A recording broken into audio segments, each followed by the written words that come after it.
বাইতুল মুকাদ্দাস আল আকসা মসজিদ ফিলিস্তিনের জমিনে জেরুজালেমে যে আল আকসা মসজিদ নিয়ে অটোমেটিক ঝামেলা হচ্ছে আমার ভাইজানেরা। বেঈমান ইসরায়েল আল আকসা মসজিদটাকে ধ্বংস করার চেষ্টা করছে, কিন্তু ফিলিস্তিনের মুসলমানেরা তাদের ইমানি বলে বলিয়ান হয়ে তারা আল্লাহ পাকের ঘরটা হেফাজত করার জন্য তারা বুকের তাজা রক্তগুলো তারা ঢেলে দিচ্ছে। কথা বলেন ঠিক না বেঠিক?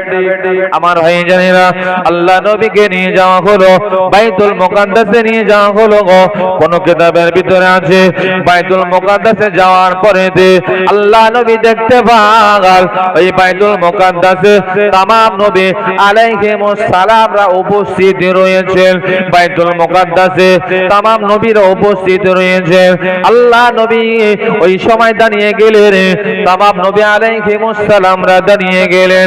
হঠাৎ করে ফেরেশতা জিবরাইল বললেন, ওগো নবীরা,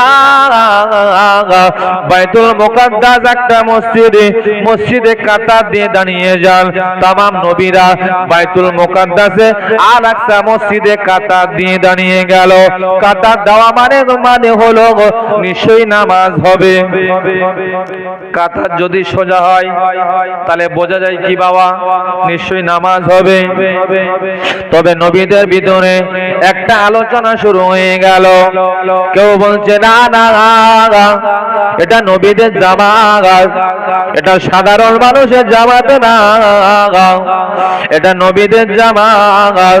এই জামাতের যিনি ইমাম হবেন তিনি হয়তো আমাদের সকলের আদি পিতা আব্বা জান হযরত আদম আলাইহিস সালাম হয়তো ইমামতি করতে পারেন।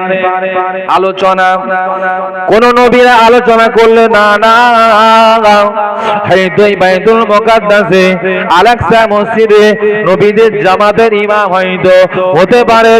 পৃথিবীর দ্বিতীয় আদম বলা হয় নূহ নবীকে, কেন নূহ নবীর জমানায় প্লাবন হয়েছিল, পৃথিবী ধ্বংস হয়ে গিয়েছিল, নতুন করে আবার পৃথিবী তৈরি হয়েছিল। এই জন্য নূহ আলাইহিস সালামকে দ্বিতীয় আদম বলা হয়।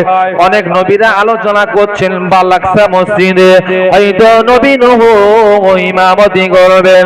আবার নবীদের ভিতরে আলোচনা না না, হয়তো আল্লাহর নবী হযরত দাউদ আলাইহিস সালাম, দাউদ নবীর গলা সুরটা খুব ভালো ছিল। দাউদ নবী যখন জাবুর কিতাবটা তেলাওয়াত করতেন, সমুদ্রের মাছগুলো দাউদ নবীর জাবুর তেলাওয়াত শোনার জন্য সমুদ্রের মাছগুলো দাউদ নবীর কাছে জমা হয়ে যেত। জোরে বলেন, একটু জোরে বলেন সুবহানাল্লাহ। আমার ভাইজানেরা, শুধু তাই নয়, তবে এই জায়গাতে একটা কথা বলে রাখি, ও আমার মুসলমান ভাইয়েরা, ভুলে যাবেন না, দাউদ নবীর গলার সুর ভালো ছিল, এটা সত্যি কথা, কিন্তু আমার আপনার নবীর গলা থেকে বেশি সুন্দর নয়। কথা কি বোঝা গেল? খুব ভালো বুঝে নেবেন। ও যুবকেরা, ও আমার বিহারেরা, নবীদের ভিতরে আলোচনা করো না না, হয়তো নবীদের জামাতে হয়তো ইমামতি করতে পারে জাতির পিতা হযরত নবী ইব্রাহিম খলিলুল্লাহ। একটা নবীর চিন্তা আলোচনা হতে লাগে, কেউ বা বলতে না না, হয়তো ফেরেশতা জিবরাইল আমিন ইমামতি করতে পারে, কিন্তু আলোচনা কিন্তু সব ডিসমিস হয়ে গেল। জিবরাইল আমিন আওয়াজ করলেন, এলান করলেন, ওগো নবীরা, আপনাদের আলোচনা বন্ধ করুন, আপনাদের আলোচনা বন্ধ করে দিন।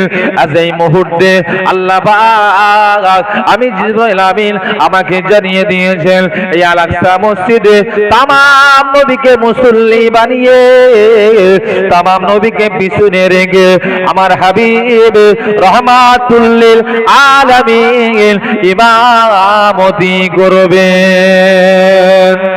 আমার হাবিব রহমাতুল লিল আলামিনকে আমি আল্লাহ পাক ইমামতির জায়গায় দান করিয়ে তামাম নবীর কাছে এবং তামাম পৃথিবীর বাসীর কাছে আমি আল্লাহ প্রমাণ করে দিলাম, আমি আল্লাহ আমার হাবিবকে সাইয়্যিদুল মুরসালিন, তার মানে হলো আমি আল্লাহ তামাম নবীদের লিডার আমার হাবিবকে আমি আল্লাহ বানিয়েছি। জোরে বলুন, আরো জোরে বলুন সুবহানাল্লাহ। আমার ভাইজানেরা, নামাজ কমপ্লিট হয়ে গেল, খুব ভালো করে বুঝে নেন। নামাজ হয়ে যাওয়ার পরে একটা একটা নবী দাঁড়িয়ে খুতবা দিতে লেগেছে, বক্তব্য দিতে লেগেছে।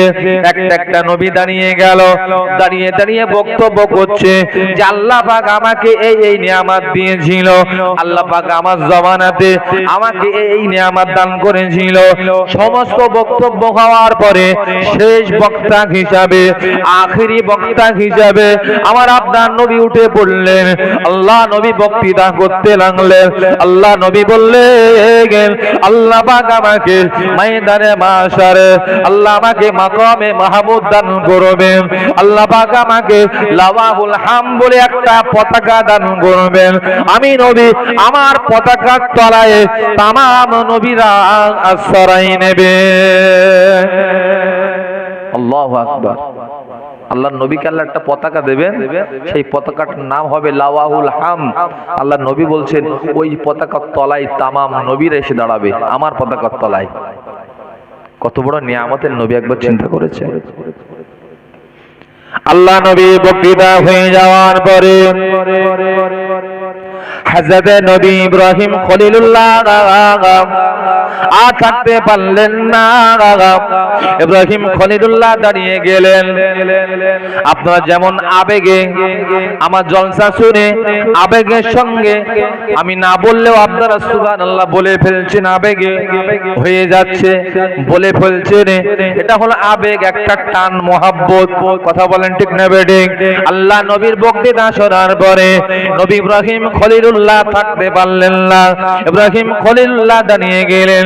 ইব্রাহিম নবী দাঁড়িয়ে বললেন, বিহাযা আফদলুকুম মুহাম্মদ, এই কারণে আল্লাহ পাক এই নবীকে তামাম নবীদের মধ্যে এই নবীকে আল্লাহ পাক এই সমস্ত কারণে এই নবীকে আল্লাহ পাক শ্রেষ্ঠ বানিয়েছেন। জোরে বলুন, আরো জোরে বলুন সুবহানাল্লাহ।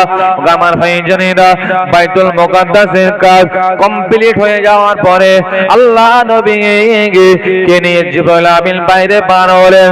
দেখতে পাওয়া গেল ওই বাইতুল মুকাদ্দাস আল-আকসা মসজিদের পাশে একটা প্রাণী আছে। ওই প্রাণীটার নাম হলো বোরাক। বোরাক হলো একটা ঘোড়ার মতো ওই রকম লম্বা চওড়া প্রাণী। বোরাক বারকুন শব্দ থেকে এসেছে, যার মানে হলো বিদ্যুৎ। আপনি যদি এখানে সুইচ মারেন, যত দূর তার থাকে, তারের কানেকশন থাকে, যত দূরে ল্যাম্প থাক না কেন, সুইচ মারলে পরে টাইম দেবে না, মুহূর্তের ভিতরে আলো জ্বলবে। ঠিক না বেঠিক? ওই বোরাক বিদ্যুতের গতিতে চলবে, কারেন্টের গতিতে চলে। বোরাকের একটা একটা পদক্ষেপ ছিল চোখের দৃষ্টি শক্তি শেষ সীমা পর্যন্ত, মানে চোখে যত দূর দেখা যাবে তার একটা একটা ধাপ ছিল তত দূর পর্যন্ত ওই বোরাকটা বাঁধা ছিল। কেউ বা বলেছে ওই বোরাকটা বাঁধা ছিল কাবা শরীফের মাঝে, কেউ বলেছেন না না ওই বোরাকটা বাঁধা ছিল বাইতুল মুকাদ্দাসের পাশে। জিবরাইল আমিন আল্লাহ নবীকে নিয়ে যখন ওই বোরাকের পাশে নিয়ে এলো, ঘোড়ার মতো যে প্রাণী বোরাক, ওই বোরাকে করে আল্লাহ নবী আল্লাহ পাকের দরবারে যাবেন। যখন আল্লাহ নবী কাছে গেলেন বোরাকের কাছে, বোরাক ওই সময় নড়াচড়া করছে, আল্লাহ নবীকে যেন নিতে চাইছে না। ওই সময় হঠাৎ করে জিবরাইল আমিন বলেছিল, আয় বোরাক রে, তুমি কেন নড়াচড়া করছো? তুমি কেন নিতে চাই চাইছো না বরাক, তুমি কি জানো না তোমার পেটের উপরে যিনি উঠবেন ইনি হলো আল্লাহ পাকের শ্রেষ্ঠতম হাবিব। জোরে বলুন, আরো জোরে বলুন সুবহানাল্লাহ। বরাকের লাফালাফি বন্ধ হয়ে গেল। বরাক ওই সময় মাথা উঁচু করে বলল, ইয়া রাসূলুল্লাহ, ইয়া হাবিবাল্লাহ, আমি বরাক আপনাকে নেব না বলে এই জন্য লাফালাফি করছিলাম না। ইয়া রাসূলুল্লাহ, ইয়া হাবিবাল্লাহ, আপনার কাছে আমি বরাক একটা দাবি করতে চাই। হুজুর আপনি আমার দাবিটা কি মানবেন? আল্লাহর নবী বললেন, বরাক বলো বলো, ও জান্নাতের প্রাণী বরাক বলো বলো, তোমার দাবিটা কি আমাকে শোনাও। বরাক ওই সময় বলেছিল, ইয়া রাসূলুল্লাহ, ইয়া হাবিবাল্লাহ, আমি বরাক আমার দাবি হলো আজ দিনে আপনাকে আমার পেটের উপরে উঠিয়ে নিয়ে আপনাকে নিয়ে যাও আল্লাহ পাকের দরবারে।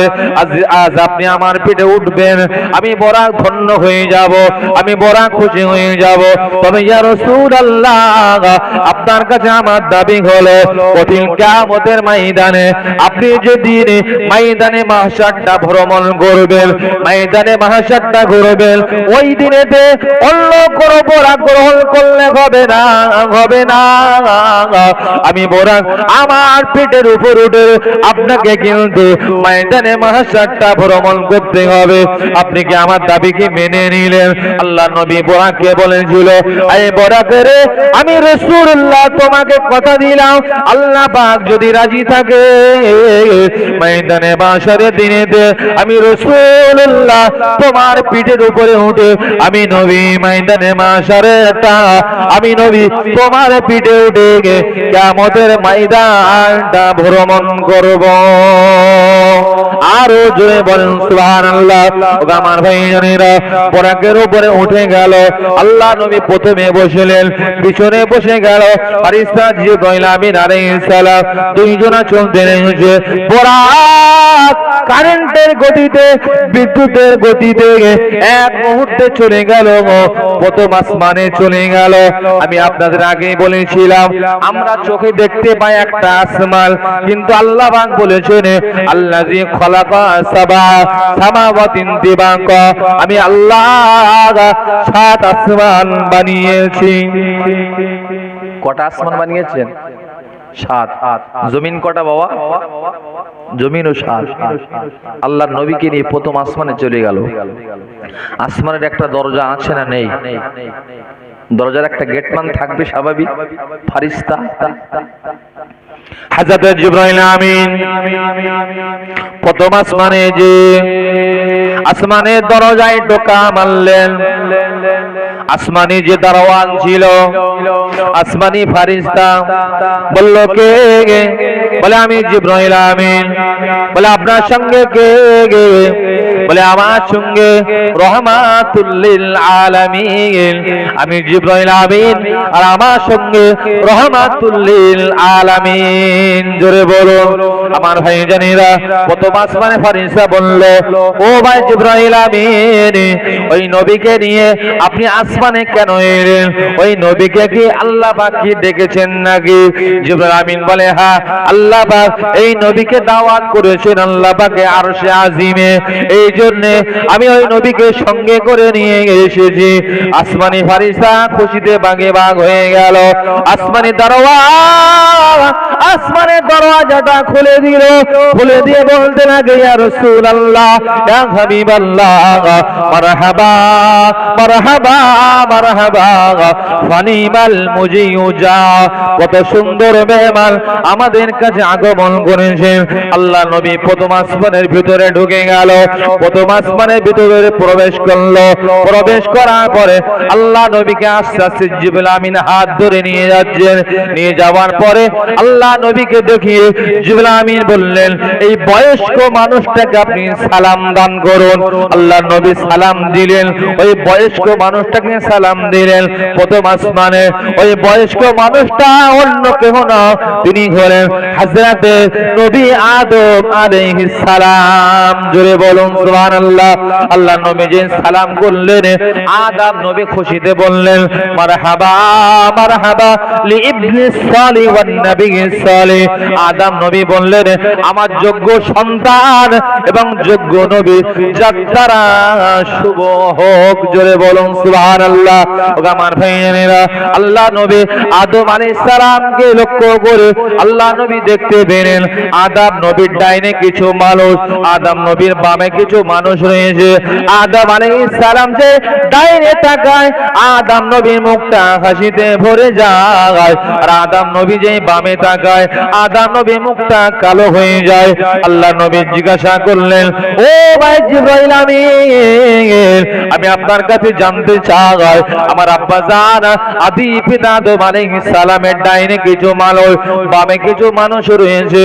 আদম নবী ডাইনে তাকাতে আদম নবীর মুখটা হাসিতে ভরপুর হয়ে যায়, আর বামে তাকাতে আদম নবীর মুখটা কালো হয়ে যায়। কেন? কারণটা তো আমি বুঝতে পারি না।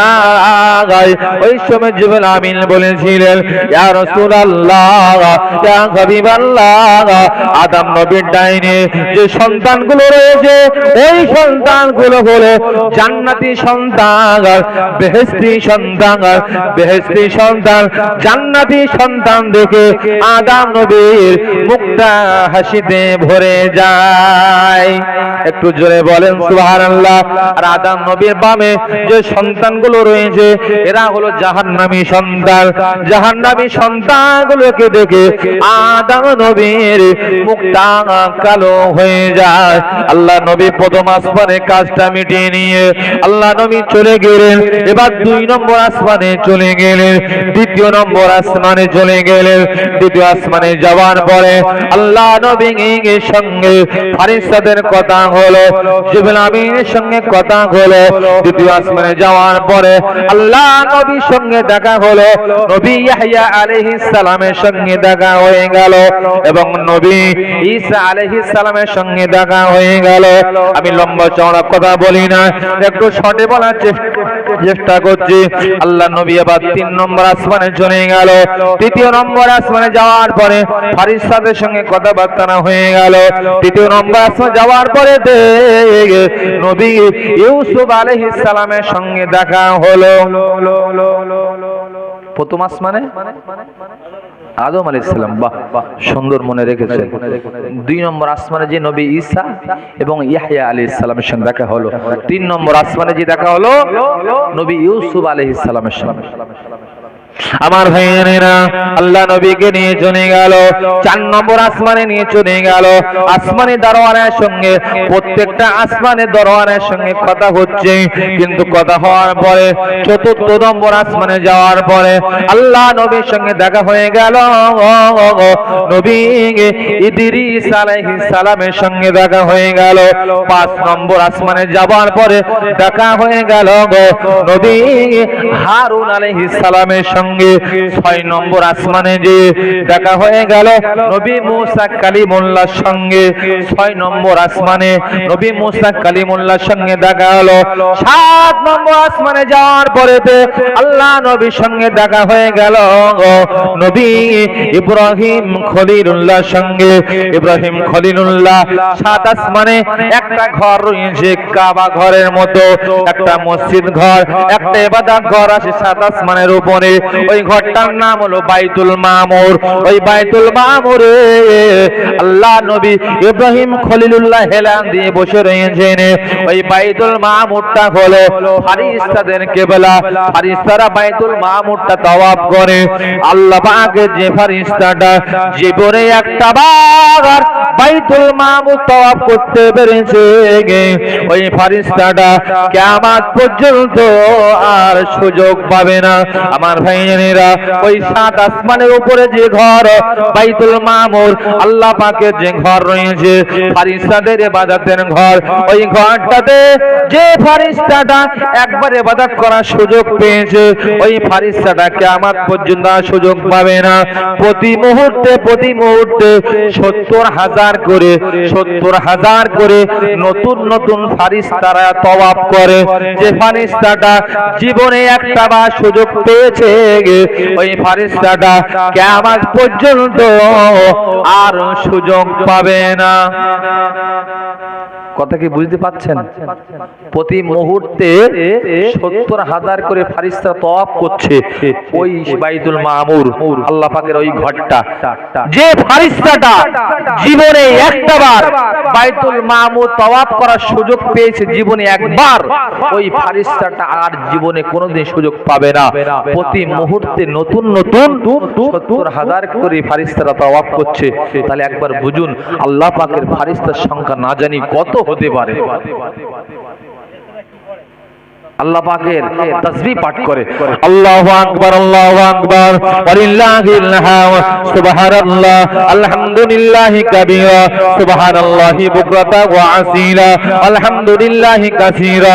ফেরেশতারা আল্লাহ পাকের নামে এই সমস্ত তাসবিহ তারা তেলাওয়াত করতে থাকে। জোরে বলুন সুবহানাল্লাহ, আরো জোরে বলুন সুবহানাল্লাহ। ওগো আমার ভাইজানেরা, আল্লাহ পাকের নবীর সঙ্গে নবী ইব্রাহিম খলিলুল্লাহ কথা হয়ে গেল। ইব্রাহিম নবীর সঙ্গে কথা হয়ে গেল, তবে আল্লাহ নবী দেখতে পেলেন ইব্রাহিম খলিলুল্লাহ পাশে কিছু ছোট ছোট বাচ্চা বসে রয়েছে। ওই বাচ্চাগুলো কিন্তু শাইনা হয় নাই, ছোট ছোট বাচ্চা। আল্লাহ নবী জিবরিল আমিনকে জিজ্ঞাসা করলেন, ও বাচ্চা সালাম, আমি বাইতুল মামুরের পাশে ইব্রাহিম নবীকে দেখতে পেলাম। ইব্রাহিম নবীর পাশে যে ছোট ছোট বাচ্চা গুলো ছিল, ওই বাচ্চাগুলো কারা আমি একটু জানতে চাই। আল্লাহ নবীকে জানানো হয়েছিল, ইয়া রাসূলুল্লাহ, ইয়া হাবিবাল্লাহ, ওই বাচ্চাগুলো, যে বাচ্চাগুলো পৃথিবীর জমিনে শাইনা হওয়ার আগে মা বাবার কোল ছেড়ে বিদায় নিয়েছে, যে বাচ্চাগুলো পৃথিবীর জমিনে শাইনা হওয়ার আগে মা বাবার কোল ছেড়ে বিদায় নিয়েছে, ওই বাচ্চাগুলো সব ইব্রাহিম নবীর পাশে বসে আছে। একটু জোরে বলেন সুবহানাল্লাহ, আরো জোরে বলেন সুবহানাল্লাহ। সাত আসমান কমপ্লিট হয়ে গেল, তামাম নবীদের সঙ্গে দেখা হয়ে গেল। সাত আসমান পার করার পরে একটা বর্ডার পড়ে গেল, ওই বর্ডারটার নাম হলো সিদরাতুল মুনতাহা। আল্লাহ পাক কোরআন পাকে বললেন, ইনদা সিদরাতুল মুনতাহা ইনদাহা জান্নাতুল মাওয়া। সিদরাতুল মুনতাহা হলো একটা বর্ডার। আপনাদের পাশে তো বাংলাদেশ বর্ডার, ঠিক না বেডি? খালি ইন্ডিয়া বাংলাদেশের বর্ডার যেমন থাকে, সাত আসমানের পরে সিদরাতুল মুনতাহা হলো একটা বর্ডার। ওটা হলো আসমানের শেষ প্রান্ত, ওর পরে আর কোনো আসমান নেই। যেহেতু সাত আসমান তো কমপ্লিট হয়ে গেল, ওই সিদরাতুল মুনতাহাটা হলো জিবরাইল আমিনের বাসা, ওটা জিবরাইল আমিনের থাকার জায়গা। ওই সিদরাতুল মুনতাহায় একটা বিশাল বড় কুল গাছ আছে, ওই গাছের পাতাগুলো খুব বড় বড়। ওই গাছেতে আল্লাহ নবী সোনার পতঙ্গ দেখেছিল, আল্লাহ পাকের ফেরেশতাদের দেখেছিল।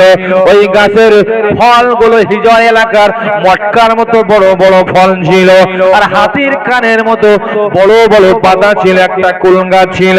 ওই সিদরাতুল মুনতাহায় যে জিবরিল আমিন বললেন, ইয়া রাসূলুল্লাহ, ইয়া হাবিবাল্লাহ, আমি আর যেতে পারবো না, আপনি এবার একা একা চলে যান আল্লাহ পাকের দরবারে। আমার বর্ডার এসে গেছে, সাত আসমান শেষ হয়ে গেছে, আমার বর্ডার এসে গেছে, আমি আর আগাতে পারবো না, আপনি একা একা চলে যান। আল্লাহ নবী বললেন, ও ভাই জিবরাইল, আমার বাড়ি থেকে তুমি আমাকে এত দূর পর্যন্ত নিয়ে এলে, আমার বাড়ি থেকে তুমি আমাকে নিয়ে গেলে কাবা শরীফে, ওখান থেকে নিয়ে গেলে বাইতুল মুকাদ্দাস আল আকসা মসজিদে নিয়ে গেলে, সেখান থেকে সাত আসমান আমাকে আমাকে তুমি ভ্রমণ ঘোরালে এখন কেন তুমি আমাকে ছেড়ে দিচ্ছ, আমাকে নিয়ে চলো। জনাবি ওই সময় বলেছিল আগার একসারমোয়ে বরতার পারা ফুরুগে তাজাল্লি বাসুজান পারাম। জিবরিল আমিন বললেন আগার একসারমোয়ে বরতার পারা ফুরুগে তাজাল্লি বাসুজান পারাম। জিবরিল আমিন বললেন ইয়া রাসূলুল্লাহ ইয়া হাবিবাল্লাহ, আমি জিবরিল আমিন যদি এই বর্ডারটা অতিক্রম করে একটা কদম আগিয়ে যায়, এই বর্ডারটা অতিক্রম করে যদি একটা পা আগিয়ে দেয়, তাহলে আল্লাহ পাকে নূরে তাজাল্লিতে আমি জিবরাইল পুরে সরকার হয়ে যাব, আমি জিবরাইল পুরে সরকার হয়ে যাব। আমার ভাইজানেরা, জিবরিল আমিন কিসের তৈরি একবার বলেন? নূরের তৈরি। তাহলে নূরের তৈরি ফারিস্তা বলছেন পুরে সরকার হয়ে যাব। আর আমার নবী গেলেন, অসুবিধা হলো না। তাহলে আমার নবী কি মাটির তৈরি ছিল নাকি? তাহলে আমাকে বলতে হবে জিবরাইল নূরের তৈরি, ফারিস্তা বলছেন একটা কদম আগালে সরকার হয়ে যাব। আর আমার নবী ঘুরে এলেন, অসুবিধা হলো না। মানে জিবরিল আমিনের নূরের থেকে আমার আপনার নবী নূরের পাওয়ারটা আরো অনেক গুণে বেশি ছিল। জোরে বলো, আরো জোরে বলুন সুবহানাল্লাহ। আমার ভাইজানেরা, ওই জায়গাতে আল্লাহ নবীর কাছে একটা বাহন এলো, ওই বাহনটার নাম হলো রফরফ। রফরফ মানে হলো একটা বিছানা, একটা তক্তপোষ, সবুজ একটা বিছানা, প্লেনের মতো উড়োজাহাজের মতো উড়িয়ে নিয়ে চলে যাবে। আল্লাহ নবী ওই জায়গায় বোরাকটা ছেড়ে দিলেন। মানে আল্লাহ নবী কি করলেন? গাড়ি চেঞ্জ করছেন, মানে বোরাক এবার বাদ দিলেন, দিয়ে আল্লাহ নবী রফরফে বসে পড়লেন, ওই সবুজ বিছানায় বসে পড়লেন। ওই বিছানাটা রফরফটা কি করলো? আল্লাহ নবীকে সিদরাতুল মুনতাহা থেকে উড়িয়ে নিয়ে সমস্ত নূরানি পর্দা অতিক্রম করে আল্লাহ পাকে আরশে আজিমে পৌঁছে দিল। একটু জোরে বলুন সুবহানাল্লাহ। আল্লাহ নবী আরশে আজিমে যাওয়ার পরে আল্লাহ নবী আল্লাহ পাকে আরশে আজিমে উঠতে যাবেন, ওই সবাই আল্লাহ নবীর মনে পড়ে গেল নবী মুসা কালিমুল্লাহর কথা মনে পড়ে গেল। কেন মনে পড়ে গেল? নবী মুসা কালিমুল্লাহ পৃথিবীর জমিনে আল্লাহকে বলেছিল আল্লাহ পাক আমি মুসা কালিমুল্লাহ আপনাকে দেখতে চাই। আমার আল্লাহ মুসা কালিমুল্লাহকে বলেছিল লান তারানি, তুমি আমাকে দেখতে পাবে না। নবী মুসা বলেছিল না না আল্লাহ পাক আমি মুসা কালিমুল্লাহ আপনাকে দেখতে চাই। আমার আল্লাহ বলল মুসা তুমি যখন শুনছো না, তাহলে তুর পাহাড়ে এসো, তোমার সঙ্গে আমার দেখা হবে। নবী মুসা কালিমুল্লাহ তুর পাহাড়ে ওঠার সময়, আল্লাহর সঙ্গে দেখা করতে যাওয়ার সময় নবী মুসা কালিমুল্লাহ নিজের পায়ে জুতো পরে তুর পাহাড়ে উঠছিল। কোন পাহাড়ে? তুর পাহাড়ে। কি পরে উঠছিল? জুতো পরে। আল্লাহ আওয়াজ দিয়ে বললেন ইন্নী আনা রাব্বুকা ফাখলান আলাইক, আয় মুসা রে তোমার পায়ের জুতো দুটো খোলো। পাহাড়ের তলায় জুতো দুটো খুলে তারপরে আমি আল্লাহ পাক আমার সঙ্গে দেখা করতে এসো। আমার ভাইজান, আমার নবীর মনে পড়ে গেল এই কথা। সামান্য পাহাড়ে উঠতে যদি আল্লাহ জুতো খুলতে বলে, আর আমি হাবিবুল্লাহ উঠছি আল্লাহ পাকে আরশে আজিমে, এর থেকে দামি জায়গা তার হতে পারে না। এই জায়গাতে অবশ্যই আমার তো জুতো খুলতেই হবে। আল্লাহ নবী নিজের ইচ্ছায় জুতো খুললেন। যে জুতো খুললেন, আমার আল্লাহ আওয়াজ দিয়ে বললেন ইয়া রাসূলুল্লাহ, ইয়া হাবিবাল্লাহ, আপনি জুতো খুলবেন না, আপনি জুতো পায়ে দিয়ে আসুন। আমি আল্লাহ পাক আদিন আপনার পদধূলিতে আমি আল্লাহ পাক আমার আরশে আজিমকে আমি আল্লাহ ধন্য করে দেব। একটু জোরে বলুন সুবহানাল্লাহ। সুবহানাল্লাহ। আল্লাহ নবী জুতো পায়ে দিয়ে আরশে আজিমে গেলেন। আমার ভাই অবাক হয়ে যাবেন, মেরাজের আলোচনা অনেক লম্বা চওড়া আলোচনা, দীর্ঘ সময়ের প্রয়োজন। আমি একটু শর্টকাটে বলছি, অনেকটা বাদ দিয়ে এসেছি। আমার যেটা বলার উদ্দেশ্য, যেহেতু পাশে মসজিদ বলে আমি বলেছিলাম নামাজ সম্পর্কে আলোচনা করব, ঠিক না বেটি? নামাজের কথা বলার জন্য এই পর্যন্ত আপনাদেরকে নিয়ে চলে এলাম। আমার আল্লাহ গোটা পৃথিবীকে প্রমাণ করালেন। আল্লাহ নবী জুতোর তলাতে আরশে আজিম রেখে দিলেন।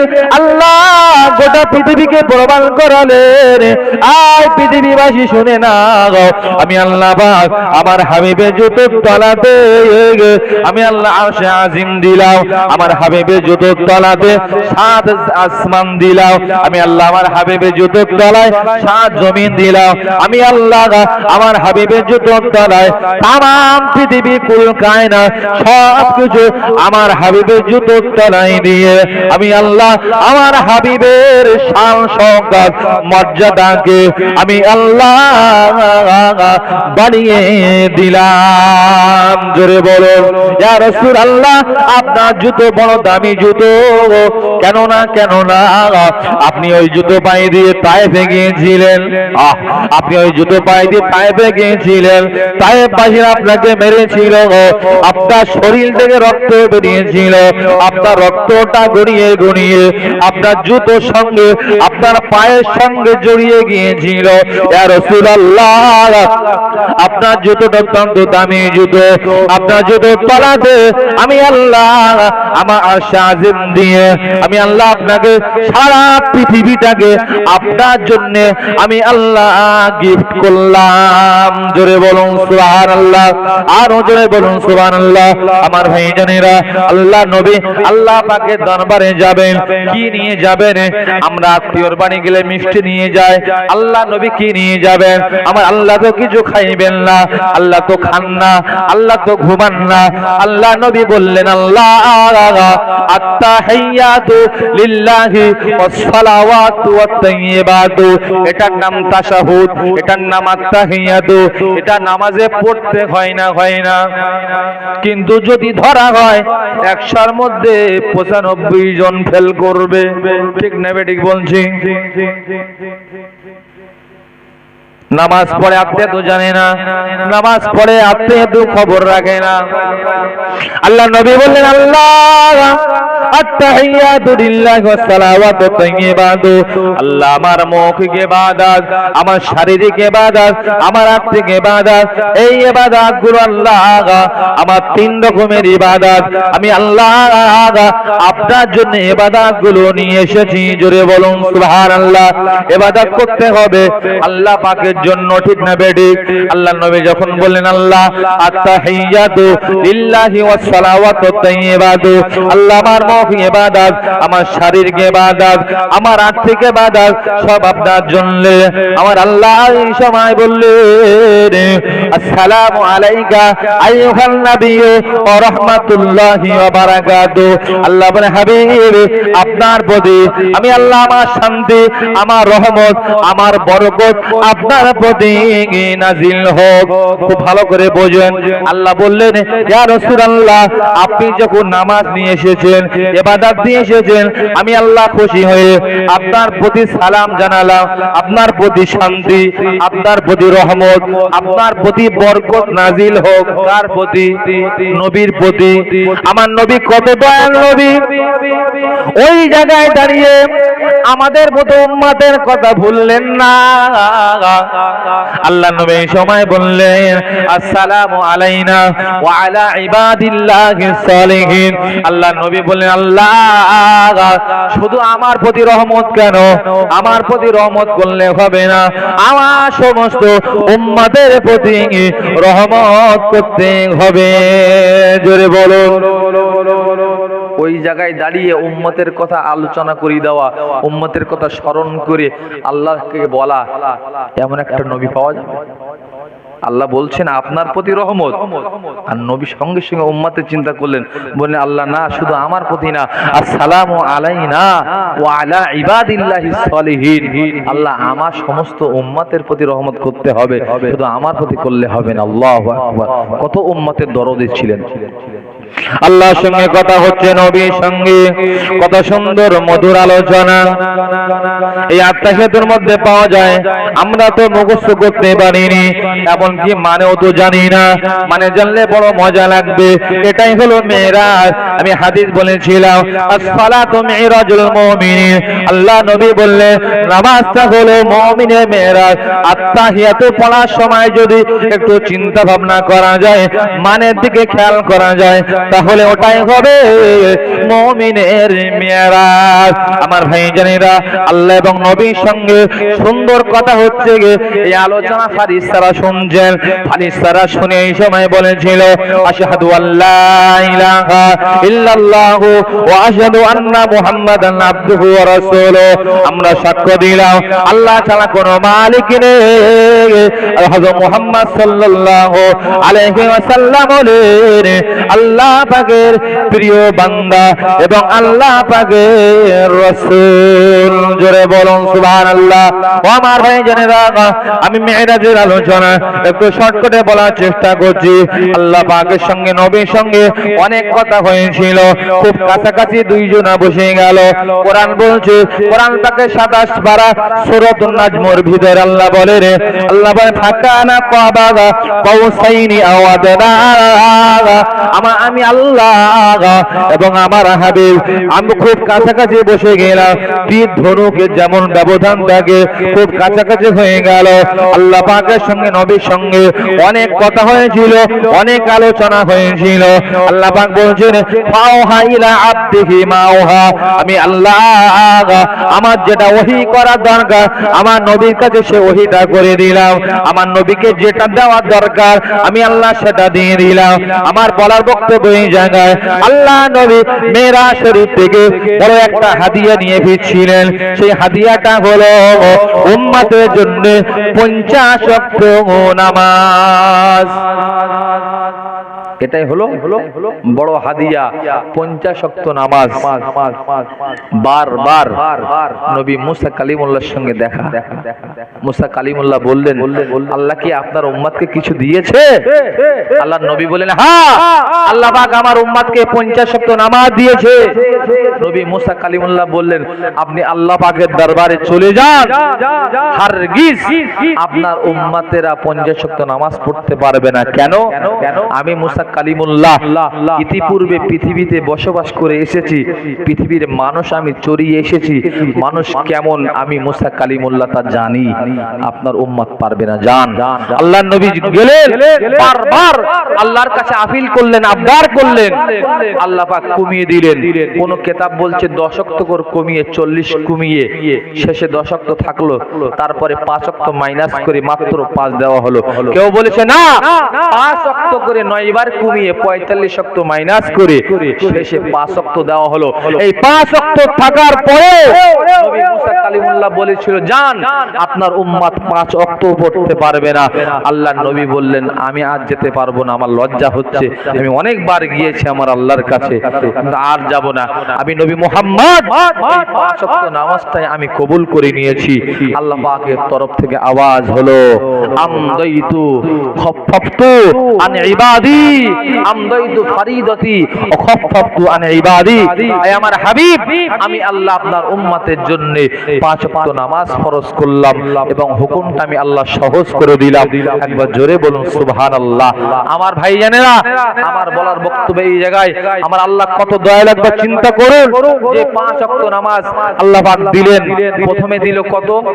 50 মাইনাস হলো 45, থাকলো 5। 5 এর পরেও আল্লাহ বলছেন, বললেন মানজা বিল হাসানা ফালাহু আশরু আমসালিহা, তোমরা একটা ভালো কাজ করবে আমি আল্লাহ তার বদলা দেব 10। একটা ভালো কাজ করলে বদলা কত হবে? 10। তাহলে 5 এর সঙ্গে 10 গুণ করলে কত হবে? 50। আল্লাহ বলল তোমাদের কাজ কমিয়ে দিয়েছি কিন্তু রোজের দাম কমাই না। ঠিক না বেটি? 5 ওয়াক্ত পড়বে আর আমি আল্লাহ সে আগের হুকুম অনুযায়ী তোমাদেরকে 50 ওয়াক্ত নামাজের সওয়াব আমি আল্লাহ তোমাদের আমলনামায় দান করব। জোরে বলুন সুবহানাল্লাহ। আমার ভাইজানেরা, পাশে মসজিদ, এই জন্য যে নামাজ আল্লাহর নবী নিয়ে এসেছিলেন মেরাজ থেকে, বড় হাদিয়া স্বরূপ, বড় নিয়ামত স্বরূপ। নামাজ হলো শ্রেষ্ঠ ইবাদত। ঠিক না বেঠিক? এই নামাজ আমাদের সবাইকে আদায় করতে হবে জামাত সহকারে আল্লাহর ঘরে, তবেই আল্লাহর রাসূলের দিদার আমরা পেয়ে যাব। ঠিক না বেঠিক? এই ঘর আছে আপনাদের এলাকার খবর জানি না, তবে আমরা অনেক সময় অনেক জায়গায় দেখেছি বাবা, বড় বড় মসজিদ থাকে কিন্তু মুসল্লির বড় অভাব হয়ে যায়। ঠিক না বেঠিক বলছি? এক কাতার লোক, কখনো হয়তো দেখাচ্ছে 2 জন 5 জন 7 জন 10 জন। মসজিদের মেন জিনিস হলো কিন্তু মুসল্লি, মসজিদের খোরাক হলো মুসল্লি। যদি নামাজ আদায় করেন, মসজিদের প্রতি মহাব্বত ভালোবাসা রাখেন, এই মসজিদ আপনাকে একদিন আল্লাহ পাকের দরবারে সুপারিশ করে জান্নাতে নিয়ে যাবে। ঠিক না বেঠিক? আর যদি মসজিদের প্রতি ভালোবাসা মহাব্বত না রাখেন, সত্যতা করেন, এই মসজিদ আপনার বিরুদ্ধে দাঁড়িয়ে যাবে, সেদিন কিন্তু আপনার ঠিকানা হবে জাহান্নাম। ঠিক না বেঠিক? এই জন্য আমি আপনাদের কাছে এত সময় ধরে আল্লাহর নবীর মিরাজ শরীফের আলোচনা এই জন্য করলাম, একটু শর্টকাটে করলাম। কেন? যে আল্লাহর নবী নিয়ে এসেছিলেন যে নামাজ, সেই নামাজের আলোচনা করতে করতে এতদূর পর্যন্ত চলে এলাম। নামাজ হলো বড় জিনিস, সেই নামাজ যেন আমরা সবাই আল্লাহর ঘরে বা জামাত সহকারে আদায় করতে পারি। আল্লাহ যেন তৌফিক আমাদেরকে দান করেন। সকলে বলুন আল্লাহুম্মা আমিন। সবাই আমার জন্য দোয়া করবেন। আল্লাহ যদি রহম করে আবার যদি কখনো দেখা সাক্ষাৎ হয় ইনশাআল্লাহ আলোচনা করা যাবে। যেহেতু মাহফিলটা আজ আমরা এখানে সমাপ্তির দিকে টানছি, সকলে আসেন আল্লাহ রাসূলের দরবারে একটু সালাত ও সালামের নজরানা পেশ করি। ইয়া নবী সালাম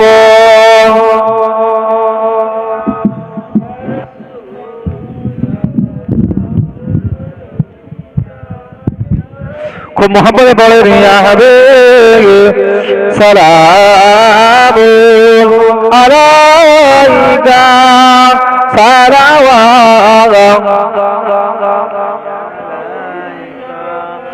তালাল বদরু আলাইনা মিন সানিয়াতিল বিদায়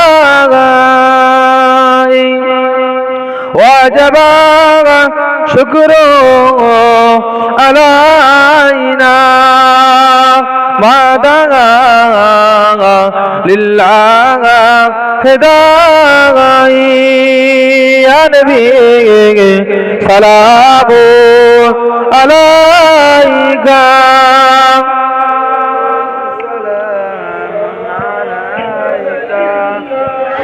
يا حبيب سلام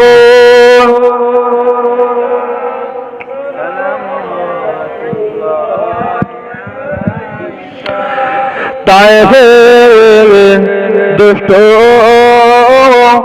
ছেলেরা নবীকে পাগল বলিয়া মারিল পাথর ছুড়িয়া উঠিল আরো কপিয়া ইয়া নবী সালাম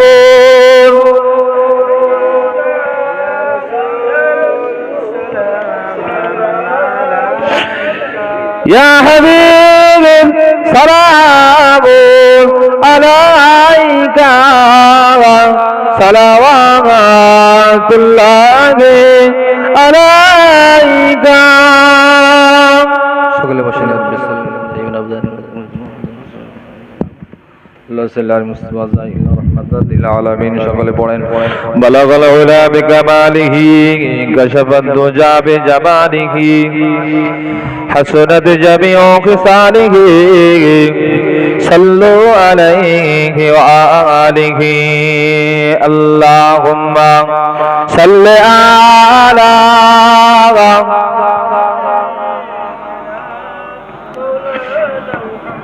وعلى آل سيدنا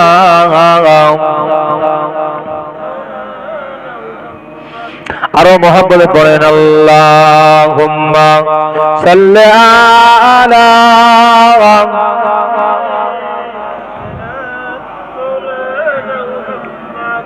وعلى آل سيدنا اللهم آمين ربنا ظلمنا أنفسنا وإن لم تغفر لنا وترحمنا لنكونن من الخاسرين ربنا آتنا في الدنيا حسنة وفي الآخرة حسنة وقنا عذاب النار ربنا فاغفر لنا ذنوبنا وكفر عنا سيئاتنا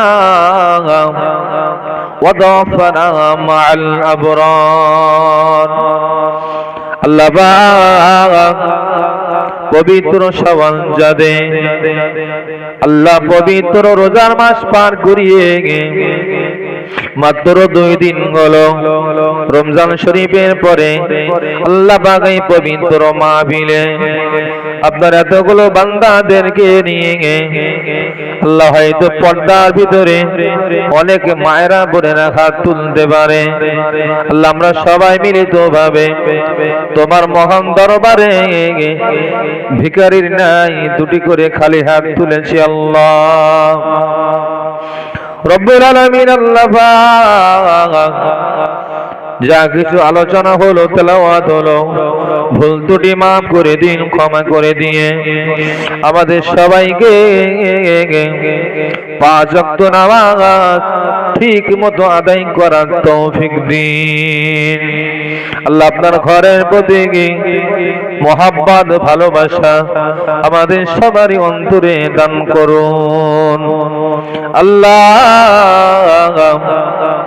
এই সওয়াবগুলি সর্বপ্রথম আমাদের সকলের নবী রহমতের নবী বিশ্ব নবী হাবিবুল্লাহ পাক রূহে